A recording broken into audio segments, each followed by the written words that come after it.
is everyone? I hope you're all well. It's Saturday, it's the weekend.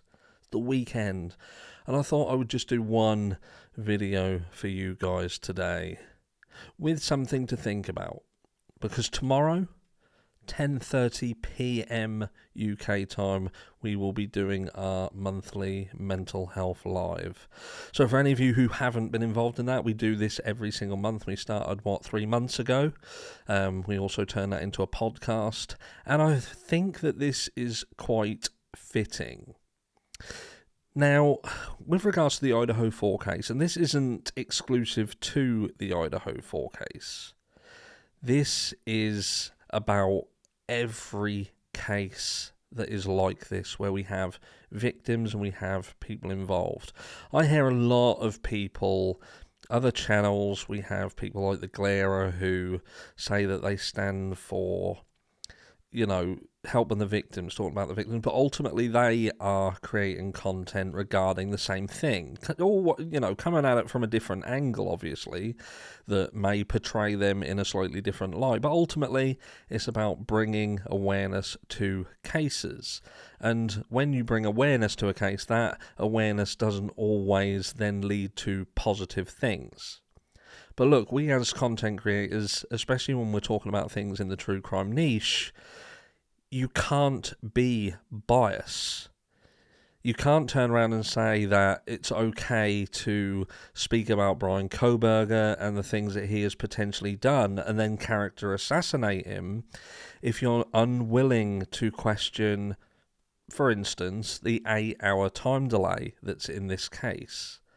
Because and I talk about this quite often, about having skin in the game, and I ask anybody who is kind of the mindset that the 8-hour time delay isn't a problem, I wonder if they would feel the same way if it was one of their children who had lost their lives on that fateful night at 1122 King Road. And I do not think that that would potentially be the case, especially if you had background knowledge that would potentially lead you to believe that they perhaps weren't as good friends as what the vast majority of people may presume.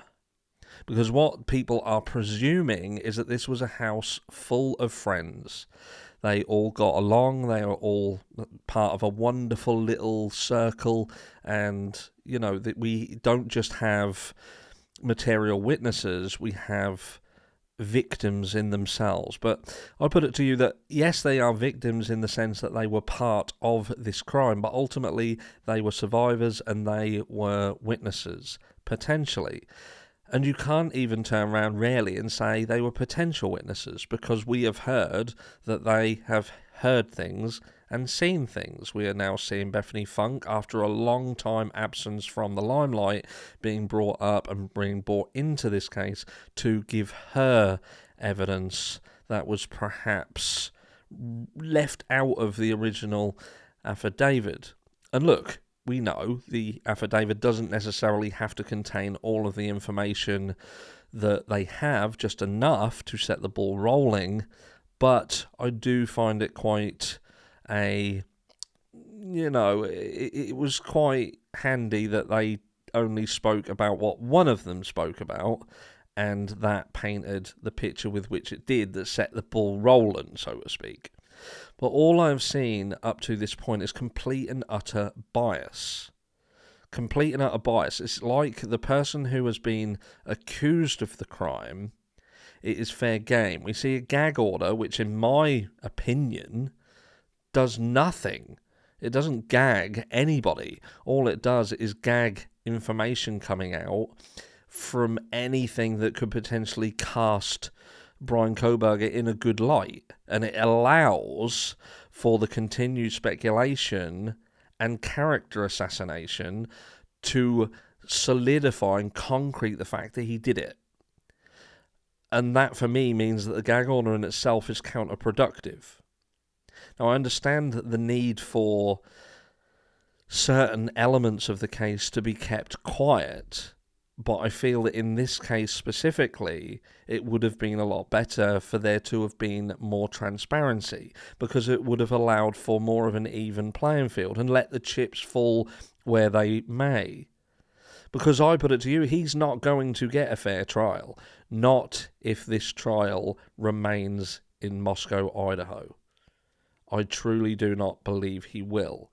Now, I appreciate that there's no way that it can be moved completely out of state. I might be wrong, but from what I can see and what I've heard, it's got to be maintained within Idaho as a rule, but the least that they should be doing at this stage is moving it perhaps to Boise and out of Moscow itself. But I want to know what you guys think, because what I want you to consider is that, when people talk about these cases and they talk about people and they're talking about what has happened and the information that we had, imagine if Brian Coburger didn't do it. Imagine that he's part of the puzzle, because I do believe in my heart of hearts that he has something to do, and I've said this before, with 112 King Road and the victims themselves. I do believe he was something to do with it. There was something going on that encapsulated all of them together. But I struggle to find in anything that I see and anything that I hear that he would have just done this crime. Nothing shows that he would. And don't get me wrong, we've been hoodwinked in the past. I've seen multiple people state how charismatic the likes of Ted Bundy were. And ultimately they held together relationships, and for the most part they had people around them that wouldn't have known. But when you start delving back into their backstory, it does show a different type of, not a not so nice story.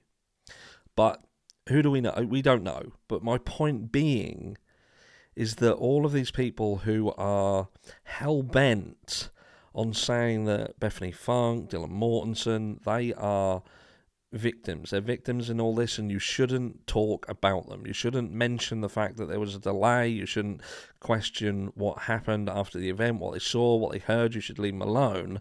But on the flip side of that coin, will completely character assassinate Brian Coburger, who is yet to be found guilty. Now, if he's found guilty and they do have information, then fuck me, fair game. Crack on, get on with it. But at the moment, we've got a situation where from the eyes of the law, all of these people could have potentially had some role to play in what happened that night. Now, whether there was things going on in the background and that spiraled out of control, and these were the repercussions of something that was set in place, I'll bring your attention to the fact that there was the recording. I've mentioned this before. This had been on YouTube a long time, and it showed the girls talking, and they brought up something that had been said to Adam, and the statement back was that they're going to get you for this. And just hours later, we have this situation. So it's not just a shot in the dark. It's taken consideration of all of the information that is out there. But it seems to me that far too many things we're seeing in this case and being spoken about are completely biased. They are simply picking at the bones of stupid little things and turning them into these huge mountains of why Brian was the person, like this recent video that's been released over the October traffic stop. I've set up a poll on the channel, and some of the comments, bless you, do you know what I mean? And I look at how you interpreted that, and I thought to myself, this is exactly why it's important for people to be fair and just. Because I would have behaved the same as what he behaved. There has been some people who said, actually, when you look into the laws of where he was pulled over, he was in fact in the right, and the police officer was not in the right. Now, I don't know personally. I've tried to have a look at it, and I must admit that traffic laws surrounding that scenario he was in do seem a little convoluted. So, even though the law is the law and it should be straight and just, it doesn't seem to be that way, and there are little caveats to that situation that could have potentially put him in the right. So when you read into it and look at it, he was right to question, and he was right to do what he did. But so many people from that small interaction further pinned them into the realms of he's guilty. You can see it in his eyes. You can see it. And I think to myself, I know how you got here. I know how you got to this conclusion, and it is through watching and ingesting the information that you have on this platform. So who has all of these videos and who has all of this information truly impacted? Who has it impacted the most? Who has... And again, when this all is said and done, many people may be in a situation where they can turn around and say, well, he deserved it. He did it, he deserved it, and nobody did anything wrong. But there is an alternative. At this point, there is an alternative. However minimal the chances are, there is still a chance. So if we want to talk about these crimes, we want to look at everything, we should indeed look at everything, not just the things that assist us in pushing our narrative, because it isn't fair.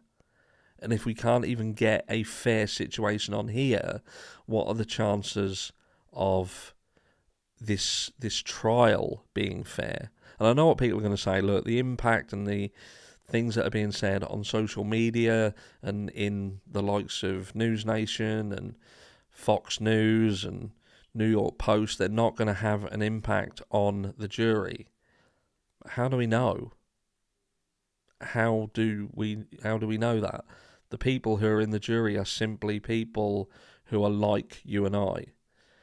Over at Lawyer You Know, he himself, he will do segments on his channel that enables his subscribers to act as jury. He will treat them, and he will himself say, because in my chat there are potential future jurors in here. And that's the point. The point is that we do not know the impact that this will have. And it isn't Dylan, it isn't Bethany who are looking at a potential loss of their life wrongfully. So just consider that. Consider what you're pushing. Consider how you're pushing it. Consider how you're twisting things. And how about trying to be a little bit more fair? I'll catch you all tomorrow. Have a fantastic weekend.